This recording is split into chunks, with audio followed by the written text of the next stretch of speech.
A facade, while initially a source of awkwardness, had become a comfortable, if unspoken, truth that allowed their unique living situation to exist. She was dating again, cautiously, after a string of disappointing relationships. There was a new man, Mark, a quiet, thoughtful architect she'd met at a gallery opening.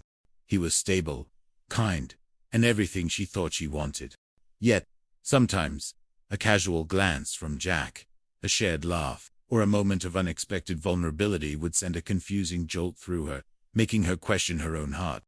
Cindy, meanwhile, was experiencing her own brand of LA life. Her job at the real estate office was a steep learning curve.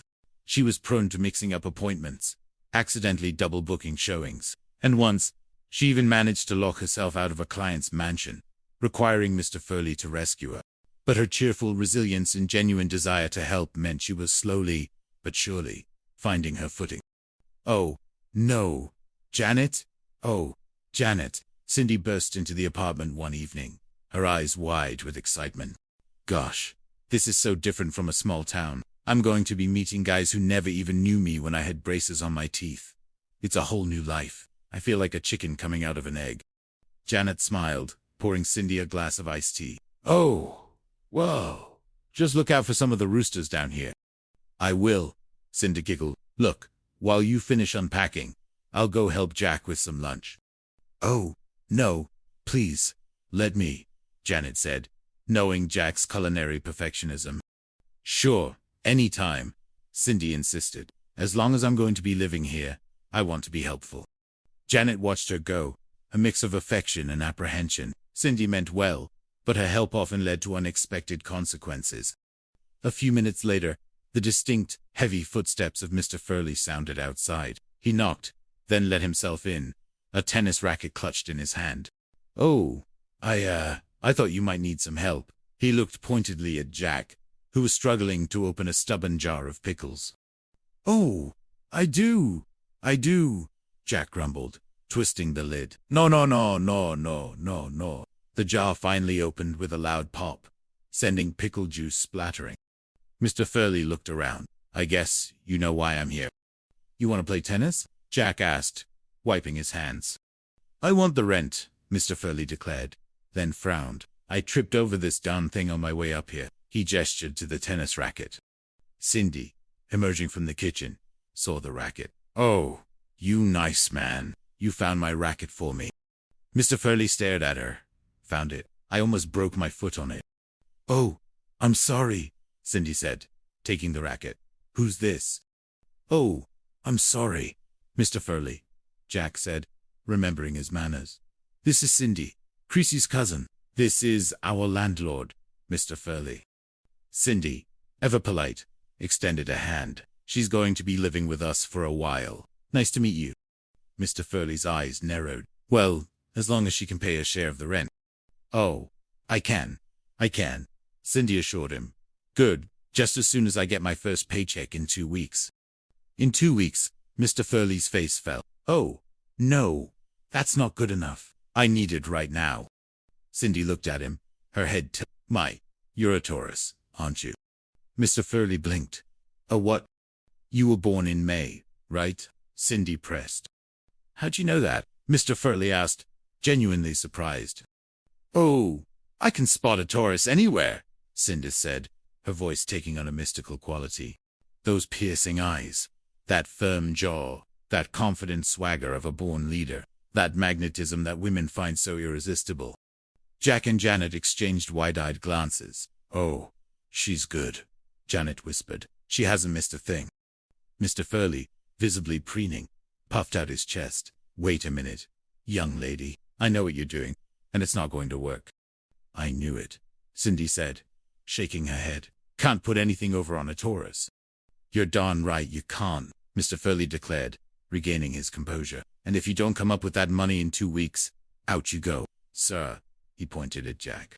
"And you can take your 2 friends here with you. Maybe you kids will learn not to mess with a Taurus." With that, Mr. Furley stalked out, leaving behind a bewildered Jack, Janet, and a cheerfully oblivious Cindy. "Well," Jack said, after a moment of stunned silence, "that was something." Janet sighed. 2 weeks, Jack. We have 2 weeks.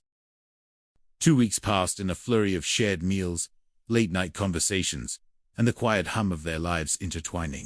Cindy, with her earnest attempts at cooking and her endless supply of innocent observations, became an integral part of their household. She even managed to get her first paycheck on time, much to Mr. Furley's grudging satisfaction. But the underlying tension between Jack and Janet, subtly amplified by Cindy's presence and Mr. Furley's watchful eye, grew more pronounced.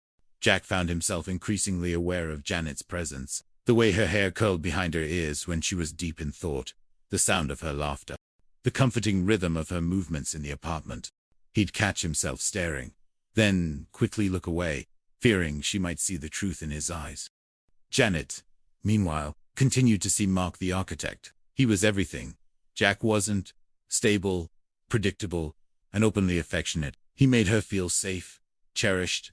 Yet, there was a part of her that felt a curious emptiness, a longing for the unpredictable spark that defined her life with Jack. She tried to ignore it, attributing it to their long-standing friendship. One rainy evening, Mark was over for dinner. Jack, ever the gracious host, had prepared a gourmet meal. The conversation flowed easily between Janet and Mark, filled with talk of architectural designs and floral arrangements. Jack felt like an outsider, a silent observer in his own home. Later, as Mark was helping Janet clear the table, he leaned in and kissed her softly. Jack, passing by with a stack of plates, froze. He saw the gentle affection in Mark's eyes, the comfortable ease between them. A sharp pang of envy shot through him, a realization of what he was missing, what he couldn't have because of his lie. Mr. Furley, of course, chose that precise moment to drop by, ostensibly to ask about a leaky faucet. He peered into the living room, his eyes scanning the scene. He saw Mark and Janet, close, and then his gaze settled on Jack, who was standing awkwardly with the plates. A slow, knowing smile spread across Mr. Furley's face. "Ah, Jack, my boy," he said, his voice loud enough for everyone to hear. "Still playing chaperone, are we? A true friend indeed." He winked at Mark, then at Janet, a clear implication of Jack's supposed role. Mark looked confused. Janet flushed, embarrassed. Jack, mortified, wanted the floor to swallow him whole. The lie, once a shield, was now a weapon, constantly reminding him of the chasm between his desires and his reality. That night, after Mark had left and Cindy was asleep, Jack found Janet in the kitchen, staring out the window at the rain-streaked city lights. "He's a good guy, Janet," Jack said quietly, leaning against the doorframe. Janet sighed, not turning around. "He is." "You like him?" Jack observed, his voice carefully neutral. "Yes," she admitted. "He's safe and kind, and he makes me feel valued." She paused. "But sometimes, Jack, sometimes I feel like I'm looking for something that isn't there." Jack's heart pounded. This was his chance. To confess, to tell her everything. But the words caught in his throat, held captive by years of pretense and fear of rejection. He imagined her anger, her hurt, the destruction of their friendship, the unraveling of their home.